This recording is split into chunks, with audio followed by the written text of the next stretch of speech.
It's Walter here. I just got off the computer and I thought I'd talk a little bit today. I recently, let's see, where do I begin?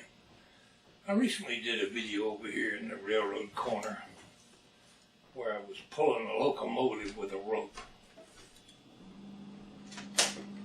Well, I don't know if you saw that video or not, but I had a rope stretched across this workshop, tied off to a toolbox over there in the corner, and I was pretending to pull the train to me. Well, in the process of doing that, I had the toolbox I had the rope tied to sitting on an old couch, really convertible seat that come out of the back of a customized Ford van years ago, and I just never threw it away. I used it a lot down here in the shop, but I digress. In the process of pulling on that rope, the dang toolbox tipped over and fell off on the floor. When it did, the top came open. It wasn't latched good, and tools rolled all over the floor. Well, I had to go over there. I had to stop making my video about the train to go over there and pick all them tools up. In the process, I found this rusty set of calipers. They really had a layer of rust on them. And I thought, that's interesting. I'll look at them a little closer, and I'll lay them up here on the workbench. Now, what that toolbox was, and most of them are old antique tools that belonged to my father-in-law years ago. He died in Philadelphia some years back. Got hit by a car crossing Roosevelt Boulevard, which is a heck of a way for a World War II war hero to go. But anyway, I hung on to some of his tools. I got quite a few of them around here. Several are laying right here in the shop. But I think that's where this set of calipers came from. But what I'm driving at today, I've been doing a lot of Google searching. Well, Google search is a lot like genealogy. You ever do any genealogy research? You know, you got to go look in city directories, libraries, census bureaus, offices, looking at old videos and records, different times and places, and doing a Google search can be quite similar to that.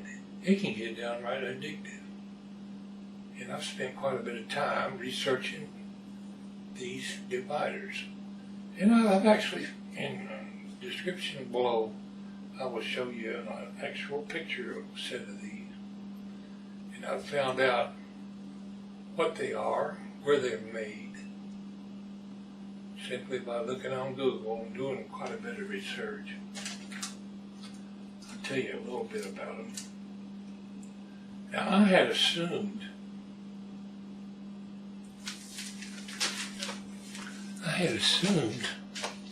that these things, I hope that's in the camera, had a pencil here like a compass, and this is what I thought it was. So I've stuck a pencil in here. Turns out this was a set of Machinist dividers, and the piece that's missing out of here was metal, just like this piece. It's gone. And I've spent the last 2 hours rooting in every toolbox I got, looking for that little awl-looking piece of metal. And I'll keep my eyes peeled for it, but there's no telling where it wound up. Over the years I've used out of these toolboxes have been transferred from one place to another. I'm really lucky to have that much of it. But I'll tell you a little bit about what I learned about these dividers. You wouldn't think to find anything about them. But I'll tell you what I've learned about them. I've learned the patent number. It was patented by George C.Miller. I must go back on the website and see who the witnesses were for his patent. But it was granted to him in March 31st, 1874. Turns out he worked for the Detroit Bevel and Divider Company. Their office and works was at Fort and Beaubien Streets, incorporated 1874. Their capital was $10,050. The president was Robert Inkster. The vice president was Robert McGregor. Secretary and treasurer was E.J. Davis. And I'm thinking McGregor and Davis's names were witnesses on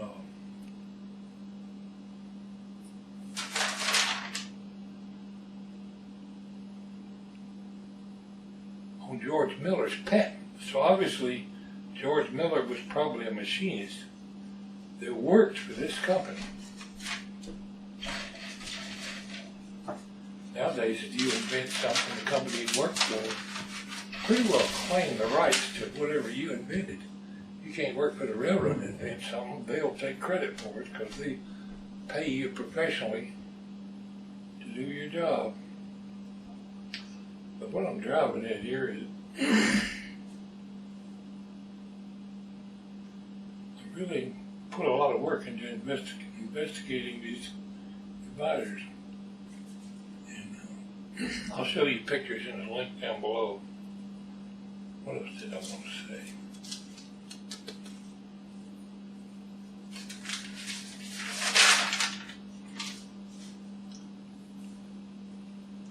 Anyway, it's a machinist tool. Now, what this patent was granted to George was he invented this new way that they lock and open and close. It was just the lead falling out of the pencil. So he was granted a patent for that, and later granted a patent for this part here to adjust up and down. So what's really missing is a piece of metal that's shaped like that pencil. It's like a manufactured one, but it wouldn't be quite the same as having the original one. But in the interest of reality, I guess I'm going to have to create one.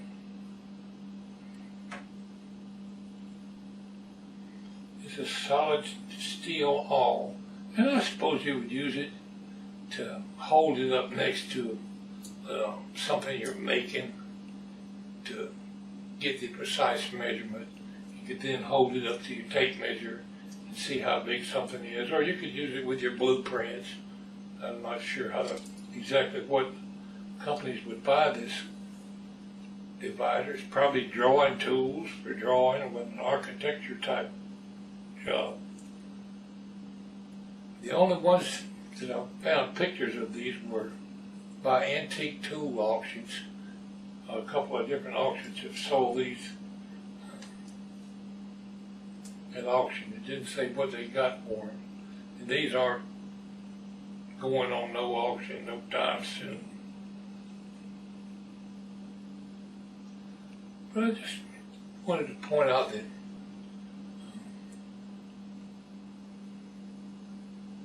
you can really find a lot of stuff when you sit down and do a Google search.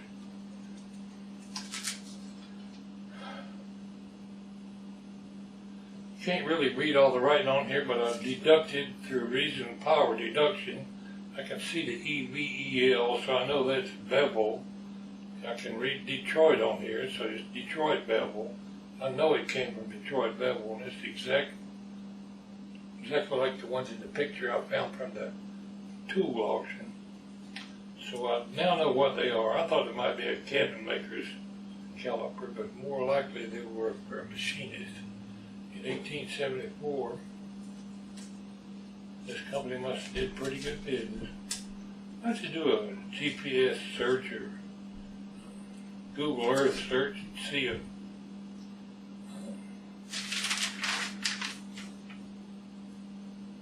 Fort and Beaubien, Beaubien, Streets still exist in Detroit, Michigan.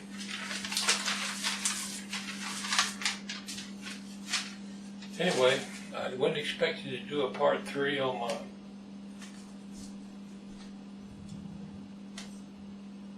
dividers video, but that's what we got today. Appreciate you taking the time to listen in, my friend. This is Walter, and time for me to get up and go do some Googling.